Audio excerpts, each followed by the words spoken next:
Thanks for joining us. I am Ibrahim Sani. You're watching Notepad. We're talking about enterprise resource planning as well as other enterprise solutions for Malaysian SMEs and companies that are not within this particular grouping. Of course, we're talking about MNCs and larger. Joining us is Vincent Tang, Epicor Asia boss, regional VP. Joining us in Kuala Lumpur. He is on the trip from Hong Kong. That's the best part. So Yes. The last time, Vincent, we spoke was about 3 years ago. Yeah.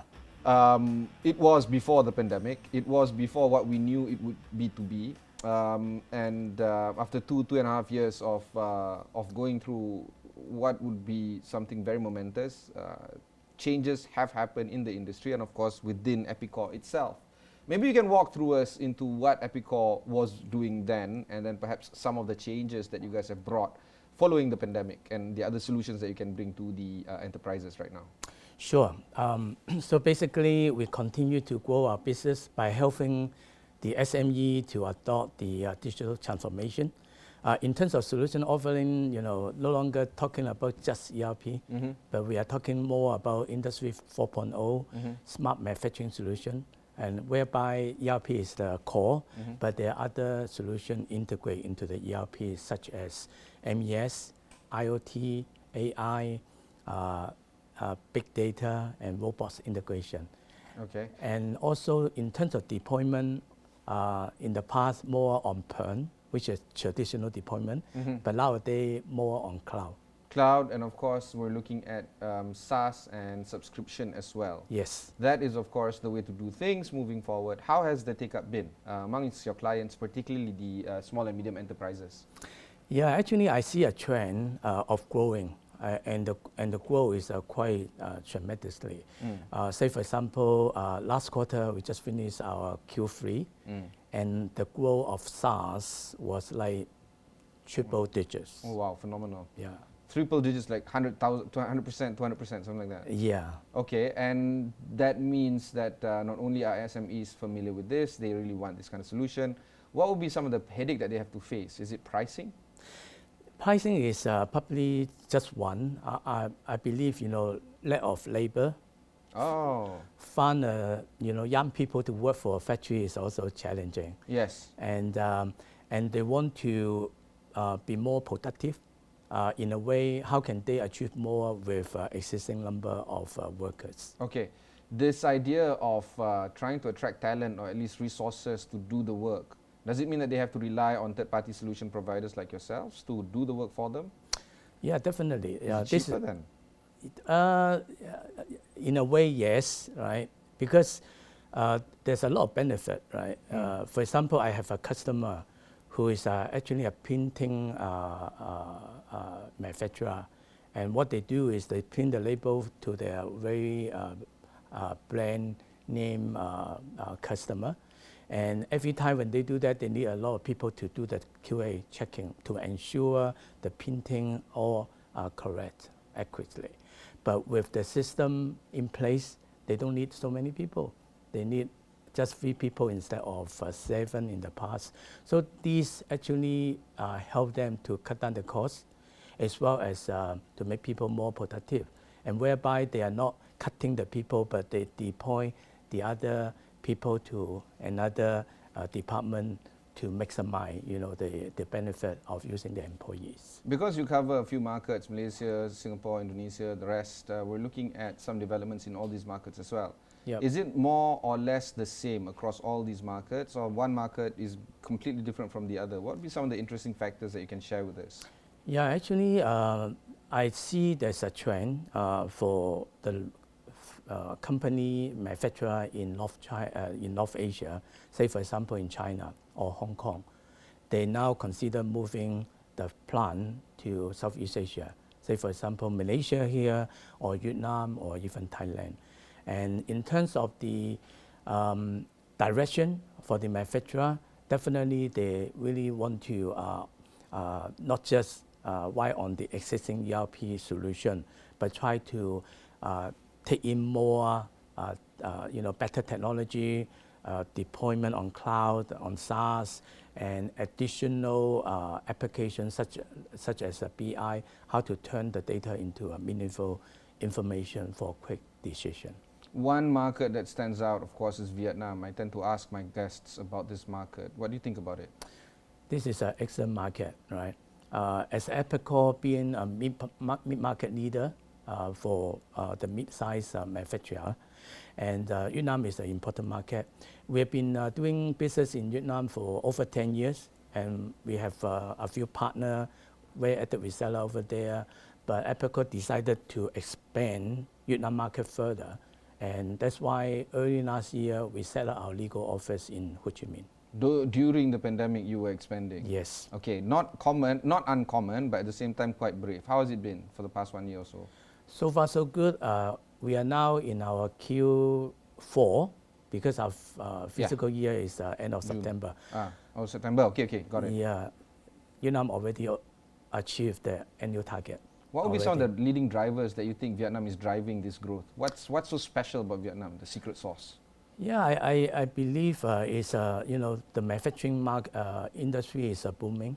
Right? A lot of young workers there, a lot of foreign enterprise going to Vietnam, not just Hong Kong, China, but South Korea, US, Japan, etc. So with that means there would be more demand for ERP solution to help this local manufacturer plant to automate their operation.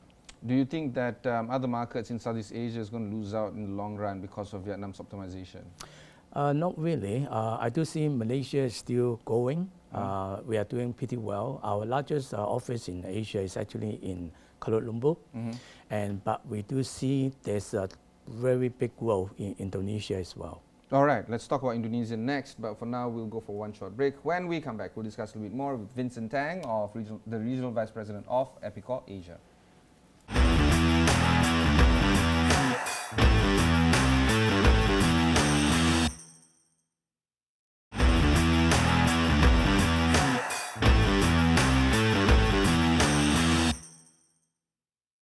Thanks for staying on with us. I have with me Vincent Tang, the Regional VP of Epicor Asia. Vincent, let's talk a little bit more about Indonesia. Before we left into the break just now, you were talking about some ideas that Indonesia could be the next big thing as well. Yep.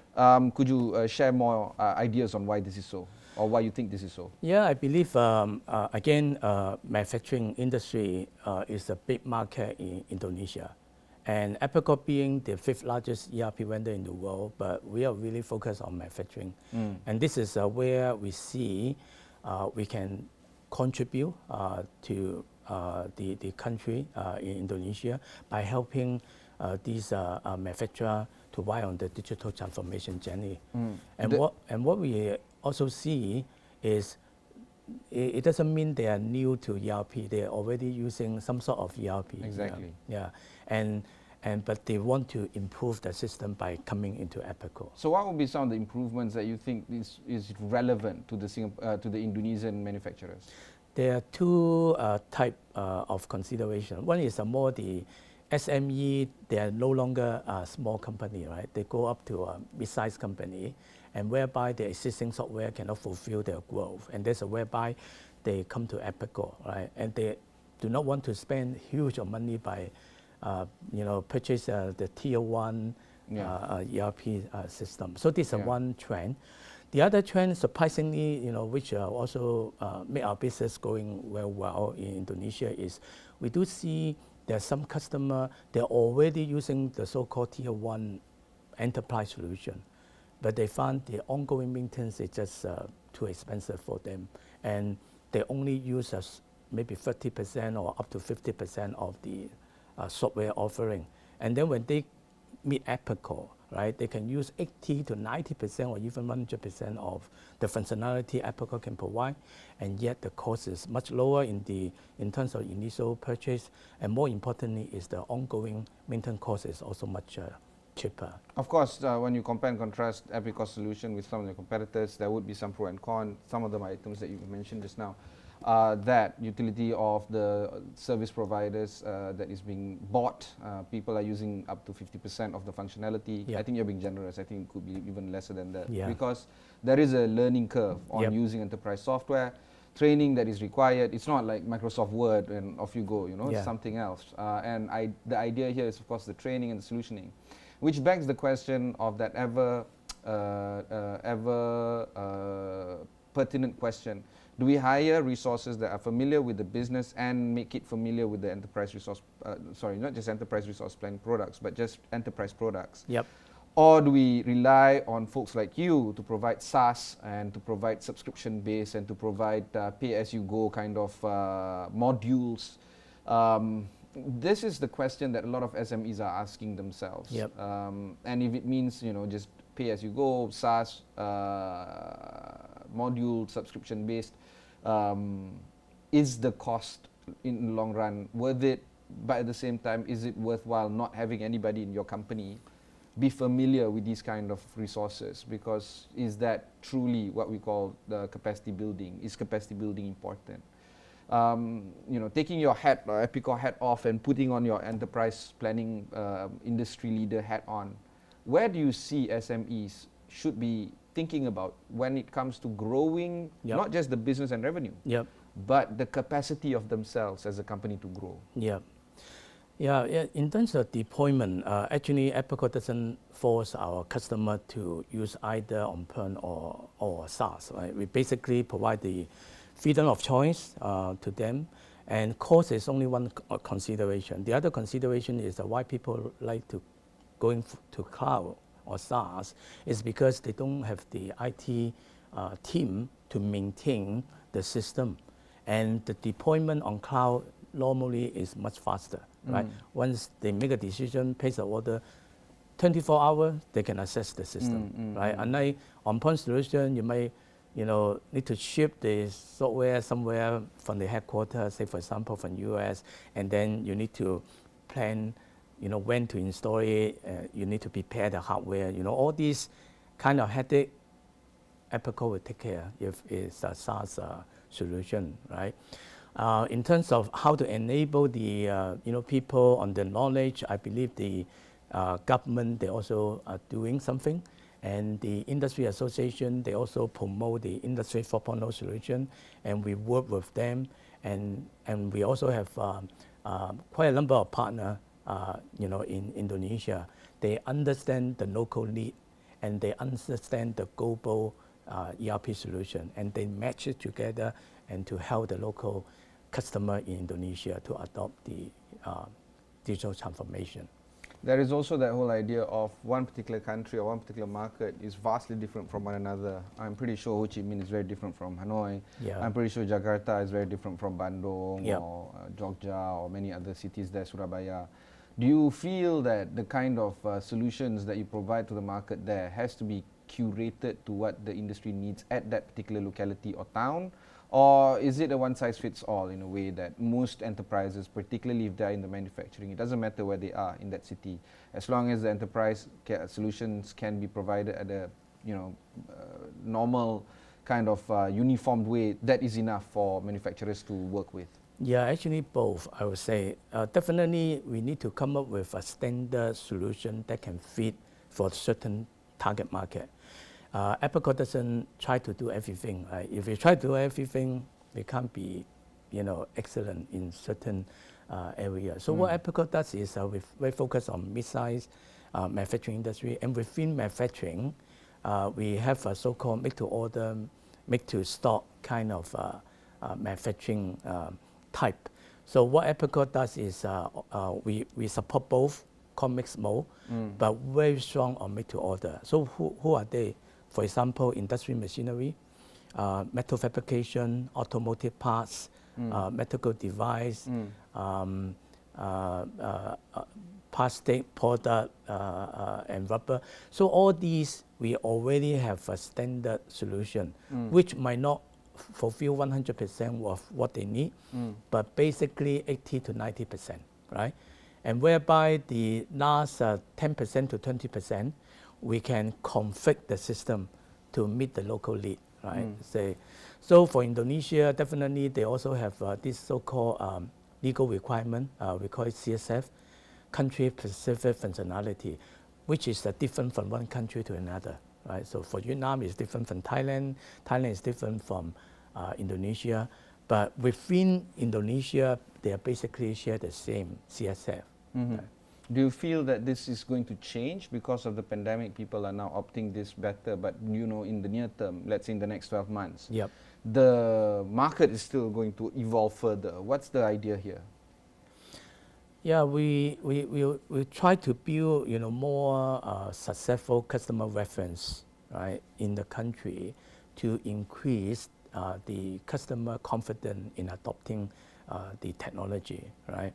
So we'll continue to develop our local partner, right? We have a tier 1, tier 2 city, tier 3 city, and now we are very much focused on, for example, in Indonesia is Jakarta, and also the tier 2 city, the second largest city, I can't remember the name. We do have a customer over there and do event, promote the automation over there, but we have not yet go full blown to the whole Indonesia market, and we'll do this as by phase. Is it Surabaya or Yogyakarta, one of those? Surabaya, yeah. Surabaya, yes, okay. correct. You mentioned a particular phrase that I actually can't let go of. Addressing customer confidence in adopting the technology. Yeah. Why are they not confident in adopting this type of technology? Yeah. I'm confident. If I'm running a business, let's go with Epicor, off we go. But there are two reasons, right? One reason is especially the small manufacturing company. The owner is the one who actually developed the company and using manual, and they could do it. And why? With the abacus, maybe. Yeah, why should I need technology, right? So this is probably a difficult part, but this also going to change because they have the second generation, the third generation. They study overseas and they come back. They know the technology can help them, right? And they become the successor, of the father business in the company, and whereby they will tend to adopt the technology more. So this is one side of the story. The other one is because also there are some failure in terms of ERP implementation, I would say, right? Either because they find a one mismatch ERP solution, because sometimes customers, they don't know what's the difference between one vendor to another. They just go for plan, right? Oh, this plan is good, and they just buy it. But whether the solution really fit their need, that is something when they use it, then they start to find out maybe there's a gap, something the solution are not strong enough, right? Because of this, do you think there has to be more customer engagement on your end to actually address this customer confidence? Yeah, you did say that you're trying to get them to cross over. Yep. But I don't know, how confident are you? Some people might not be able to adopt change. Yeah, it's not easy. There are two things we can do. Number one, we continue to build successful customer reference. Case studies. Yeah, case study in the target market we serve, right? So if they know, right, the company that is their size, their industry, already using Epicor, then the confidence will come, right? The other one, we can also do is to continue to promote this Industry 4.0 solution through different industry association, so that they can start to hear more and then try to understand more. So this is something we cannot, do it overnight, but we need to keep doing this, and sooner or later, when they have the requirement, they will come to, Epicor. And the last one we also do is we work with the manufacturing consultant body, right? And their job is really to help the SME to do evaluation, right? And they understand how many players are there and what the requirement the customer need, and then they match and then do an evaluation, recommend, shortlist down to maybe from 5 to 3, 3 to 1. So something like that, yeah. Okay, we'll go for one more short break before we conclude the conversation with Epicor Asia.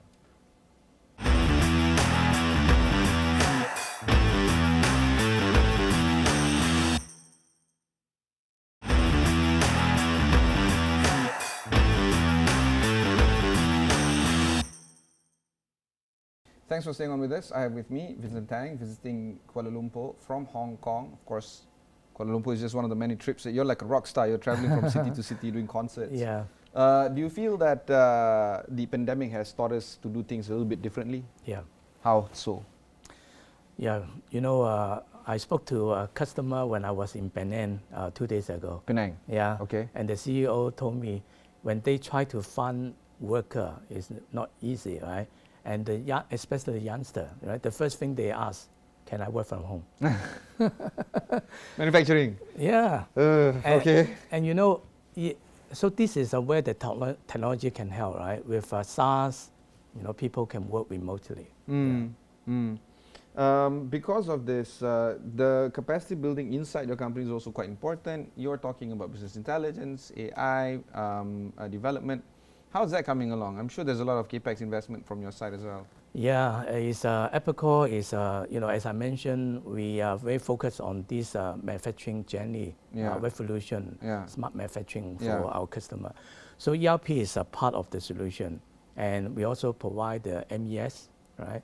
But you're fighting against, you know, tech giants that might be, you know, doing well, or even companies like in other ERP segments like Oracle, or IBM. How are you going to go against all of this?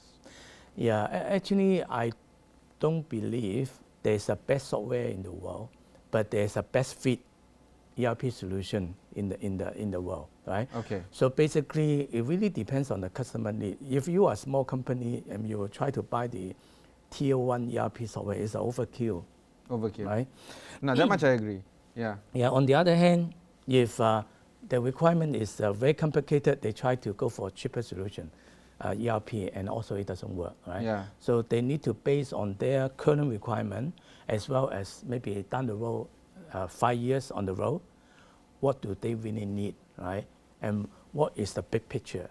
And then they go on to do the evaluation. And the evaluation normally not just come with the function feature. This is only one of the criteria. Yeah. They also consider the price, the service, the vendor viability, and of course the technology.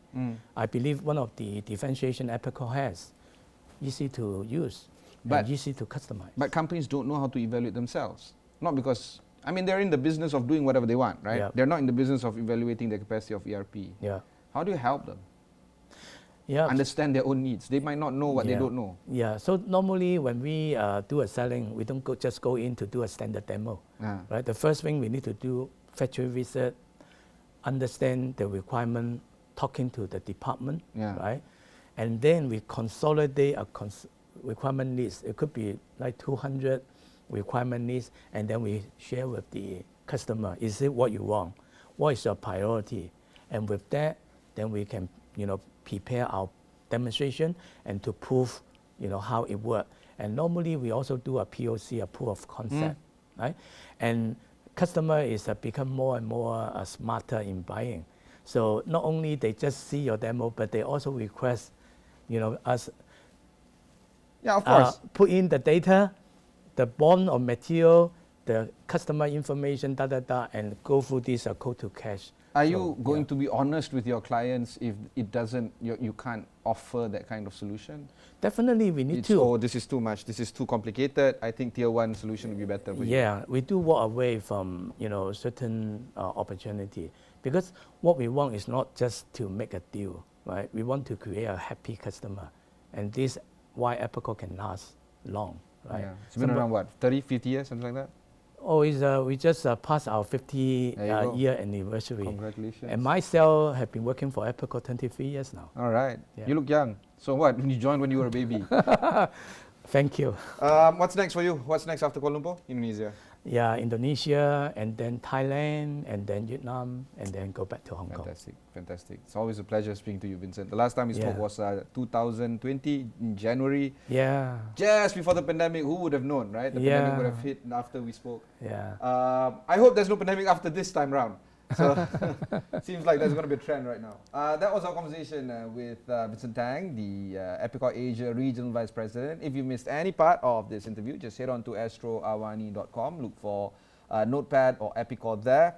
This has been an excellent conversation in terms of understanding SMEs' needs when it comes to enterprise resource planning as well as other enterprise solutions. If you are a business owner thinking about solutions for your company, perhaps automation, digitization, and moving towards Industry 4.0 is the best answer for you in taking where you are at right now to where you want to be in the next 5 years. That's something, a nugget of ideas that you want to share with you, with your own partners and with your own team. Till then, thanks very much for watching. My name is Ibrahim Sani. Catch you in the next one. Thank you.